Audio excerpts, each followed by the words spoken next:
Bonjour à tous et à toutes, bienvenue sur le plateau de Campagne TV en direct du Salon international de l'agriculture pour parler énergie. Et aujourd'hui, nous allons parler des petits ruisseaux qui font les grandes rivières et pas uniquement les grandes rivières d'ailleurs. Avec notre invité Pascale Liaudet-Saron, bonjour. Bonjour. Vous êtes directrice de l'agence Une rivière, un territoire massif du Jura. Et pour comprendre ce qu'est cette agence et avant de vous retrouver, je vous propose de regarder ces quelques images.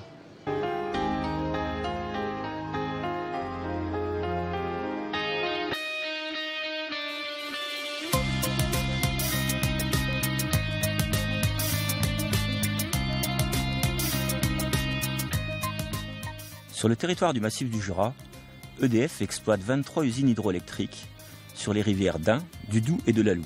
Le premier objectif de l'hydraulique est un objectif de performance. Performance, bien sûr, en sécurité, performance en sûreté, performance industrielle, puis bien entendu, performance économique. Mais cette performance, elle n'a de sens dans la durée que si elle s'inscrit dans un travail avec les autres acteurs. La création de cette agence, Une rivière, un territoire massif du Jura, la 7e agence créée par la production hydraulique d'EDF en France, s'inscrit complètement dans cette dynamique de développement territorial. Avec ce programme, EDF prend un engagement vers les territoires qui accueillent ces installations. L'objectif est clair, créer de la valeur et de l'emploi sur ces territoires.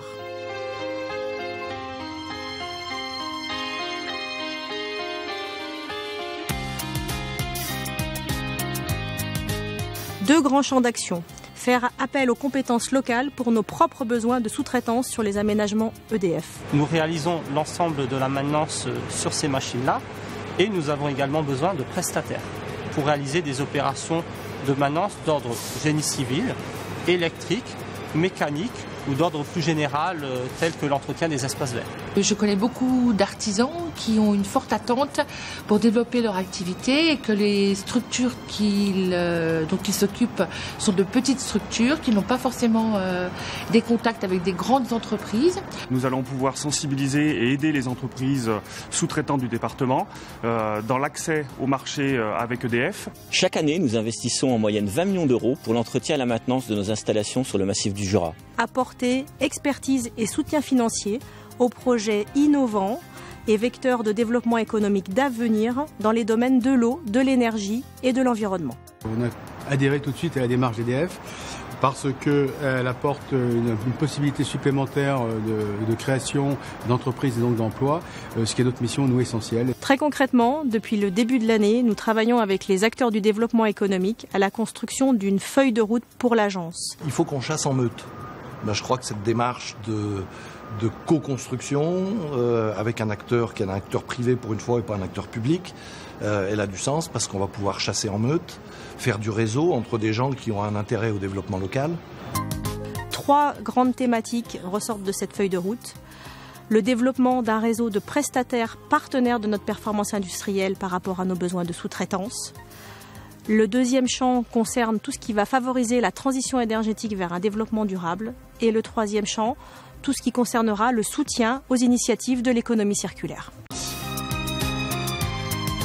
Nous devons contribuer à cette nouvelle dynamique de développement des territoires, nouvelle dynamique avec de la création de valeur.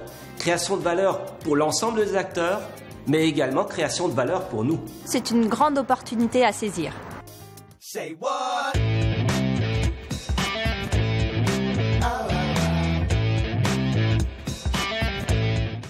Alors Pascale Liaudet-Saron, expliquez-nous ce qu'est cette agence Une rivière, un territoire massif du Jura. Jeune agence, hein. Elle a été créée il y a quelques mois seulement. Elle a été créée et inaugurée effectivement en octobre dernier. Donc c'est la toute dernière des agences Une rivière, un territoire qui parsème finalement les vallées hydrauliques aujourd'hui puisque c'est la 7e. Alors c'est quoi les agences Une vallée, un territoire ? Une rivière, un territoire. Les agences Une rivière, un territoire, en fait, c'est un programme que la production hydraulique a mis en place maintenant il y a quelques années avec une seule vraie vocation, c'est agir pour le développement économique des territoires qui accueillent nos installations hydroélectriques. Alors, ça veut dire que vous fédérez les gens autour de l'installation ? C'est-à-dire vous regroupez les sous-traitants, comme c'est un petit peu expliqué dans le film ? Ou est-ce que ça va un peu au-delà ?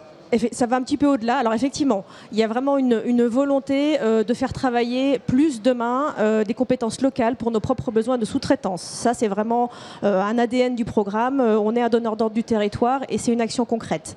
Ensuite, on a aussi le souhait d'accompagner des entreprises dans le domaine de l'eau, de l'énergie et de l'environnement, dans la croissance et dans la création d'emplois. Et puis enfin, on veut travailler le thème de l'innovation dans ces territoires ruraux pour favoriser finalement le développement des filières économiques de demain, parce qu'on est aussi, nous, un acteur présent dans ces territoires ruraux pour longtemps. Alors, aider les entreprises, comment ?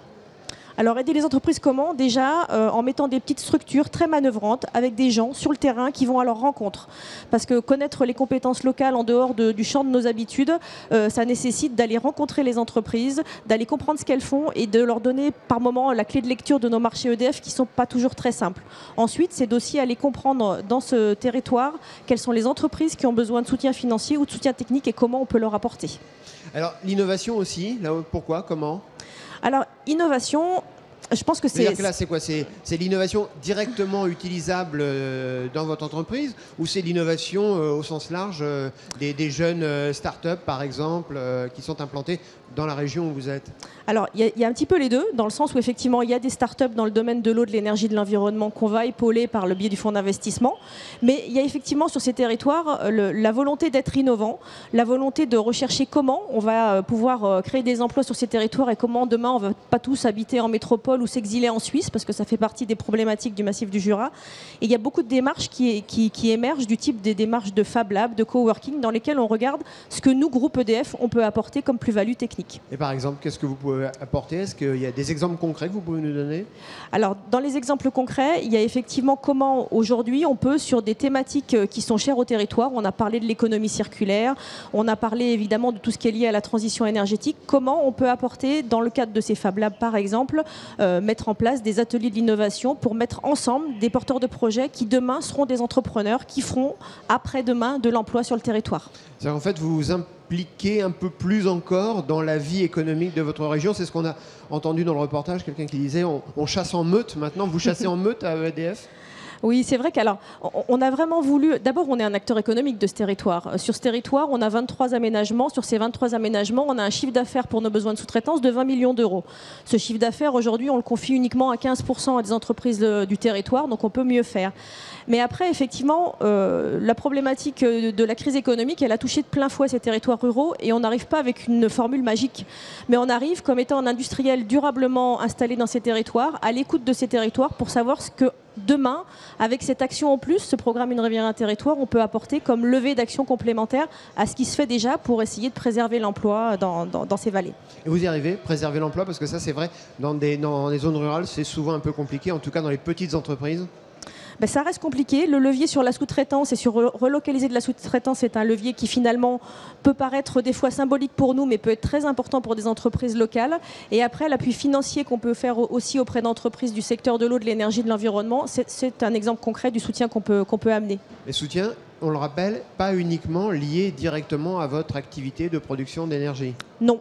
Effectivement, on va par exemple être amené, très récemment, on a noué un partenariat qui me tient à cœur avec un cluster naissant dans le Jura, dont la thématique principale est de créer de l'emploi autour de l'économie circulaire, en se disant que on peut peut-être changer un petit peu de modèle économique, varier un petit peu les fondamentaux du produire, consommer, jeter, pour aller vers une économie circulaire qui est plus respectueuse de l'environnement et qui a peut-être dans son modèle économique intrinsèque des raisons de faire de l'emploi en cycle court, et ça nous intéresse aussi. Vous êtes très COP21 ?